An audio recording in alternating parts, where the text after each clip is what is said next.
ମୁଁ ସଙ୍ଗୀତା ସ୍ୱାଗତ କରୁଛି ଏକ ନୂତନ ଭିଡ଼ିଓକୁ। ଆଜି ଆମେ ରାଷ୍ଟ୍ରର ଉତ୍ପତ୍ତି ଓ ବିକାଶ ସମ୍ବନ୍ଧରେ ପଢ଼ିବା। ରାଷ୍ଟ୍ର କେବେ ଓ କିପରି ଉତ୍ପତ୍ତି ହେଲା ସେ ବିଷୟରେ କିଛି ଏକ ନିର୍ଦ୍ଦିଷ୍ଟ ଐତିହାସିକ ପ୍ରମାଣ ନାହିଁ। ଏହାର ଉତ୍ପତ୍ତି ସମ୍ବନ୍ଧରେ ଯାହା କୁହାଯାଇଛି ସେଗୁଡ଼ିକ ମୁଖ୍ୟତଃ ଅନୁମାନ ଓ କଳ୍ପନା ଉପରେ ଆଧାରିତ। ଏହି ବିଷୟରେ ନିମ୍ନରେ ଆଲୋଚନା କରାଯାଇଛି। ରାଷ୍ଟ୍ରର ଉତ୍ପତ୍ତି ସମ୍ବନ୍ଧରେ ଏକ ପ୍ରାଚୀନ ମତ ରହିଛି। ଏହା ଅନୁସାରେ ରାଷ୍ଟ୍ର ଈଶ୍ୱରଙ୍କ ଦ୍ୱାରା ସୃଷ୍ଟି ହୋଇଛି। ଏହାକୁ ଶାସନ କରିବା ପାଇଁ ଈଶ୍ୱର ରାଜାଙ୍କୁ ପଠାଇଛନ୍ତି। ରାଜା ହେଉଛନ୍ତି ଈଶ୍ୱରଙ୍କ ପ୍ରତିନିଧି। ଏହି ମତ ଅନୁସାରେ ଅନେକ ରାଜା ଅତୀତରେ ସ୍ୱେଚ୍ଛାଚାରୀ ହୋଇ ପ୍ରଜାମାନଙ୍କୁ ବହୁ ଅତ୍ୟାଚାର କରିଥିଲେ। ଅନ୍ୟ ଏକ ମତ ଅନୁସାରେ ଶକ୍ତି ବା ଯୁଦ୍ଧ ଦ୍ୱାରା ରାଷ୍ଟ୍ରର ଉତ୍ପତ୍ତି ହୋଇଛି ବୋଲି କୁହାଯାଏ। ଅତୀତରେ କେତେକ ଦଳର ନେତା ବଳ ପ୍ରୟୋଗ କରି ଅନ୍ୟମାନଙ୍କୁ ଅକ୍ତିଆର କରୁଥିଲେ। ଆହୁରି ମଧ୍ୟ କେତେକ ଶକ୍ତିଶାଳୀ ରାଷ୍ଟ୍ର ଦୁର୍ବଳ ରାଷ୍ଟ୍ରମାନଙ୍କୁ ଯୁଦ୍ଧରେ ପରାସ୍ତ କରି ସେମାନଙ୍କ ରାଜ୍ୟକୁ ନିଜ ରାଜ୍ୟରେ ମିଶାଇ ନିଜ ରାଜ୍ୟର ପରିସୀମା ବଢ଼ାଉଥିଲେ। ଜୋର ଯାହାର ମୂଲକ ତାହାର ନୀତିରେ ସମାଜ ପରିଚାଳିତ ହେଉଥିଲା। ଏଣୁ ଯୁଦ୍ଧ ବା ଶକ୍ତିରୁ ରାଷ୍ଟ୍ରର ଉତ୍ପତ୍ତି ହୋଇଛି ବୋଲି ଅନୁମାନ କରାଯାଏ। ପିତା ବା ମାତାଙ୍କ କର୍ତ୍ତୃତ୍ୱରୁ ରାଷ୍ଟ୍ର ସୃଷ୍ଟି ହୋଇଛି ବୋଲି ଆଉ କେତେକ ଲୋକ ମତ ଦିଅନ୍ତି। ଏହି ମତ ଅନୁସାରେ ଅତି ପ୍ରାଚୀନ କାଳରେ ବିଭିନ୍ନ ସ୍ଥାନରେ ପିତୃକୈନ୍ଦ୍ରିକ ଓ ମାତୃକୈନ୍ଦ୍ରିକ ପରିବାର ଥିବାର ପ୍ରମାଣ ମିଳିଛି।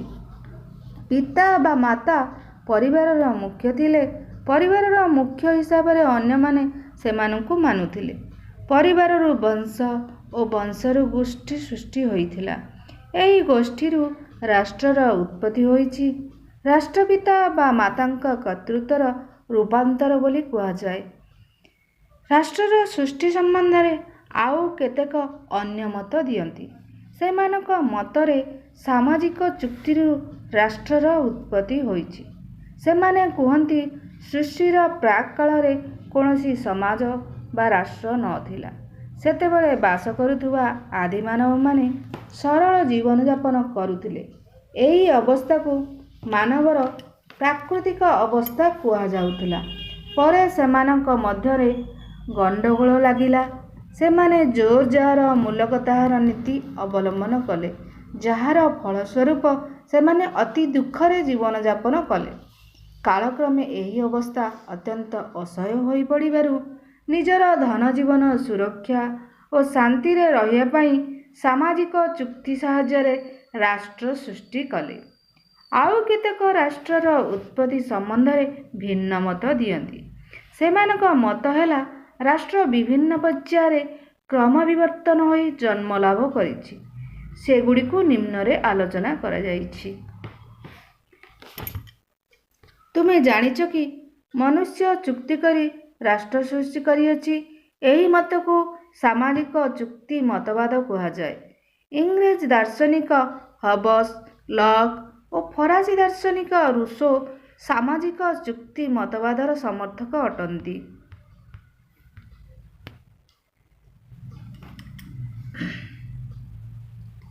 ରକ୍ତଗତ ସମ୍ପର୍କ। ରାଷ୍ଟ୍ରର କ୍ରମ ବିକାଶରେ ପରିବାରର ଭୂମିକା ଅତ୍ୟନ୍ତ ଗୁରୁତ୍ୱପୂର୍ଣ୍ଣ। ରକ୍ତଗତ ସମ୍ପର୍କରୁ ପରିବାର ବୃଦ୍ଧି ଏବଂ କାଳକ୍ରମେ ବଂଶ ଓ ଗୋଷ୍ଠୀର ଉତ୍ପତ୍ତି ହୋଇଛି। ସେହି ଗୋଷ୍ଠୀ ଶେଷରେ ରାଷ୍ଟ୍ରରେ ପରିଣତ ହୋଇଥିଲା। ଧର୍ମ। ଅତି ପ୍ରାଚୀନ କାଳରୁ ଧର୍ମ ସାହାଯ୍ୟରେ ଐକ୍ୟଭାବ ସୃଷ୍ଟି କରି ଲୋକମାନେ ଏକ ନିର୍ଦ୍ଦିଷ୍ଟ ସ୍ଥାନରେ ରହିଥିଲେ। ତେଣୁ ଧାର୍ମିକ ଏକତା ଯୋଗୁଁ ରାଷ୍ଟ୍ର ସୃଷ୍ଟି ହୋଇଥିଲା ବୋଲି କୁହାଯାଏ। ଶକ୍ତି। ଅତୀତରେ ଶକ୍ତି ପ୍ରୟୋଗ କରି କେତେଗୁଡ଼ିଏ ରାଷ୍ଟ୍ର ନିର୍ମାଣ କରାଯାଇଥିଲା। ରାଜାମାନେ ଯୁଦ୍ଧ ସାହାଯ୍ୟରେ ସୀମା ବୃଦ୍ଧି କରି ସାମ୍ରାଜ୍ୟ ପ୍ରତିଷ୍ଠା କରୁଥିଲେ। ଶକ୍ତି ରାଷ୍ଟ୍ରର ସ୍ଥିତିକୁ ନିୟନ୍ତ୍ରଣ କରୁଥିଲା। ବ୍ୟକ୍ତିଗତ ସମ୍ପତ୍ତି। ଯାଯାବର ଜୀବନ ପରିତ୍ୟାଗ କରି ମଣିଷ ଏକ ସମୟରେ ବ୍ୟକ୍ତିଗତ ସମ୍ପତ୍ତିର ମାଲିକ ହେଲା। ତା ସହିତ ଜନସଂଖ୍ୟାର ବୃଦ୍ଧି ଘଟିଲା। ଏହି ବ୍ୟକ୍ତିଗତ ସମ୍ପତ୍ତିର ସୁରକ୍ଷା ପାଇଁ ରାଷ୍ଟ୍ରର ଆବଶ୍ୟକତା ମନୁଷ୍ୟ ଉପଲବ୍ଧି କଲା। ତେଣୁ ରାଷ୍ଟ୍ରର କ୍ରମ ବିକାଶ ପାଇଁ ବ୍ୟକ୍ତିଗତ ସମ୍ପତ୍ତି ଏକ ଗୁରୁତ୍ୱପୂର୍ଣ୍ଣ ଭୂମିକା ଗ୍ରହଣ କରିଥିଲା। ରାଜନୈତିକ ଚେତନା। ରାଷ୍ଟ୍ର ଗଠନ ପାଇଁ ରାଜନୈତିକ ଚେତନା ବା ଇଚ୍ଛାଶକ୍ତିକୁ ଏକ ପ୍ରମୁଖ ଉପାଦାନ ଭାବରେ ଗ୍ରହଣ କରାଯାଇଛି। ଏହି ଚେତନା ବା ଇଚ୍ଛାଶକ୍ତି ଦ୍ୱାରା ରାଷ୍ଟ୍ର ସୃଷ୍ଟି ହୋଇଛି। ସମୟର ଅଗ୍ରଗତି ସହିତ ମନୁଷ୍ୟର ରାଜନୈତିକ ଚେତନାର ଅଗ୍ରଗତି ଘଟିଲା। ଏହି ଚେତନା ମାଧ୍ୟମରେ ସେ ନିଜର ମୌଳିକ ଅଧିକାର ଓ ସମାଜରେ ସଂଗଠିତ ଜୀବନର ମୂଲ୍ୟ ବୁଝିପାରିଲା। ରାଷ୍ଟ୍ର ଦ୍ୱାରା ମନୁଷ୍ୟର ସର୍ବାଙ୍ଗୀନ ଉନ୍ନତି ହୋଇପାରିଲା। ତେଣୁ ବିଭିନ୍ନ ପର୍ଯ୍ୟାୟରେ ରାଷ୍ଟ୍ରର କ୍ରମ ବିକାଶ ଘଟି ବର୍ତ୍ତମାନ ସମୟର ଗଣତାନ୍ତ୍ରିକ ପ୍ରଥା ମାଧ୍ୟମରେ ଅନେକ ରାଷ୍ଟ୍ର ପରିଚାଳିତ ହେଉଛି। ବର୍ତ୍ତମାନ ପୃଥିବୀର ଅଧିକାଂଶ ରାଷ୍ଟ୍ର ନିଜକୁ ଜନକଲ୍ୟାଣ ବା ଜନମଙ୍ଗଳ ରାଷ୍ଟ୍ର ବୋଲି ବିବେଚନା କରନ୍ତି। ସେଥିପାଇଁ ସେମାନେ ଜନସାଧାରଣଙ୍କ ପାଇଁ ଅନେକ ଗୁଡ଼ିଏ ଉନ୍ନତିମୂଳକ କାର୍ଯ୍ୟ କରିବା ପାଇଁ ଲକ୍ଷ୍ୟ ରଖିଥାନ୍ତି। ଗୋଟିଏ ଜନକଲ୍ୟାଣ ରାଷ୍ଟ୍ରର କାର୍ଯ୍ୟକୁ ଦୁଇ ଭାଗରେ ବିଭକ୍ତ କରାଯାଏ, ଯଥା 1 ବାଧ୍ୟତାମୂଳକ କାର୍ଯ୍ୟ, 2 ଇଚ୍ଛାଧୀନ କାର୍ଯ୍ୟ। ବାଧ୍ୟତାମୂଳକ କାର୍ଯ୍ୟ।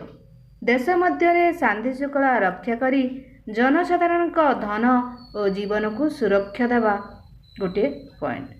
ଦେଶକୁ ବହିଃଶତ୍ରୁ ଆକ୍ରମଣରୁ ରକ୍ଷା କରିବା।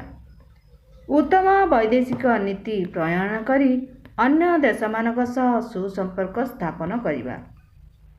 ଲୋକମାନଙ୍କୁ ଉପଯୁକ୍ତ ନ୍ୟାୟ ଦେବା ପାଇଁ ଆଇନ ଅଦାଲତର ବ୍ୟବସ୍ଥା କରିବା। ରାଷ୍ଟ୍ରର ସ୍ଥିତି, ବ୍ୟକ୍ତିର ସୁରକ୍ଷା ଓ ଦେଶର ସ୍ୱାଧୀନତା ରକ୍ଷା ପାଇଁ ଯେଉଁ କାର୍ଯ୍ୟ କରାଯାଏ ତାକୁ ରାଷ୍ଟ୍ରର ବାଧ୍ୟତାମୂଳକ କାର୍ଯ୍ୟ କୁହାଯାଏ। ଇଚ୍ଛାଧୀନ କାର୍ଯ୍ୟ।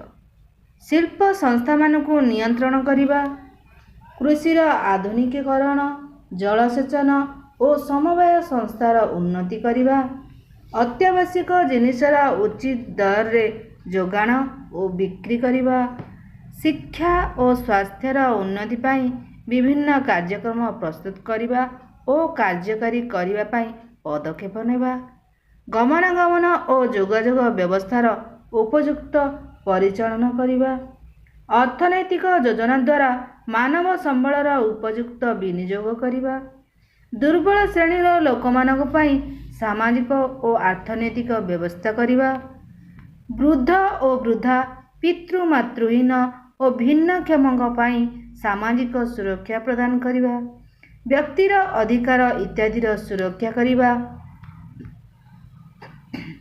ଯେଉଁ କାର୍ଯ୍ୟଗୁଡ଼ିକ ଜନସାଧାରଣଙ୍କ କଲ୍ୟାଣ ପାଇଁ ଉଦ୍ଦିଷ୍ଟ ତାକୁ ରାଷ୍ଟ୍ରର ଇଚ୍ଛାଧୀନ କାର୍ଯ୍ୟ କୁହାଯାଏ। ଲୋକମାନଙ୍କର ଉନ୍ନତି ପାଇଁ ରାଷ୍ଟ୍ର ଅନେକ ଗୁଡ଼ିଏ କାର୍ଯ୍ୟକ୍ରମ ପ୍ରସ୍ତୁତ କରିଥାଏ। ଏହି କାର୍ଯ୍ୟକ୍ରମ ଗୁଡ଼ିକ ବିଭିନ୍ନ ସମୟରେ ଲୋକମାନଙ୍କର ଆବଶ୍ୟକତାକୁ ଚାହିଁ ଅଲଗା ଅଲଗା ହୋଇଥାଏ। ବର୍ତ୍ତମାନ ବିଭିନ୍ନ ରାଷ୍ଟ୍ର ଶିକ୍ଷା, ସ୍ୱାସ୍ଥ୍ୟ, ଅର୍ଥନୈତିକ ଓ ସାମାଜିକ ସୁରକ୍ଷା ଭଳି ଅନେକ ଯୋଜନା ଉପରେ ଗୁରୁତ୍ୱ ଦେଉଛନ୍ତି। ଏହିସବୁ କାର୍ଯ୍ୟକ୍ରମ ଗୁଡ଼ିକ ସଫଳ ଭାବେ କାର୍ଯ୍ୟକାରୀ ହୋଇ ଜନସାଧାରଣଙ୍କର ବହୁବିଧ ଉନ୍ନତି ହେଉଛି। ତେବେ ଆମେ ଏହି ବିଷୟରୁ କ'ଣ ଶିଖିଲେ? ଆମେ ଶିଖିଲେ ଯେ ରାଷ୍ଟ୍ର ରାଜନୀତି ବିଜ୍ଞାନର ମୁଖ୍ୟ ବିଷୟବସ୍ତୁ ଓ କେନ୍ଦ୍ରବିନ୍ଦୁ। ରାଷ୍ଟ୍ର ଦ୍ୱାରା ପ୍ରତ୍ୟେକ ବ୍ୟକ୍ତିର ଉପଯୁକ୍ତ ବିକାଶ ହୋଇଥାଏ। ଜନସଂଖ୍ୟା, ଆୟତନ, ସରକାର ଓ ସାର୍ବଭୌମତ୍ୱ ଏହି 4ଟି ଉପାଦାନରେ ରାଷ୍ଟ୍ର ଗଢ଼ା। ରାଷ୍ଟ୍ର ଈଶ୍ୱର, ଶକ୍ତି, ସାମାଜିକ ଚୁକ୍ତି, ପିତାମାତାଙ୍କ କର୍ତ୍ତୃତ୍ୱ ଓ କ୍ରମବିବର୍ତ୍ତନ ଦ୍ୱାରା ସୃଷ୍ଟି ହୋଇଛି ବୋଲି କୁହାଯାଏ। ରାଷ୍ଟ୍ରର କାର୍ଯ୍ୟକୁ ସାଧାରଣତଃ 2 ଭାଗରେ ବିଭକ୍ତ କରାଯାଇଛି, 1 ବାଧ୍ୟତାମୂଳକ ଏବଂ 2 ଇଚ୍ଛାଧୀନ କାର୍ଯ୍ୟ।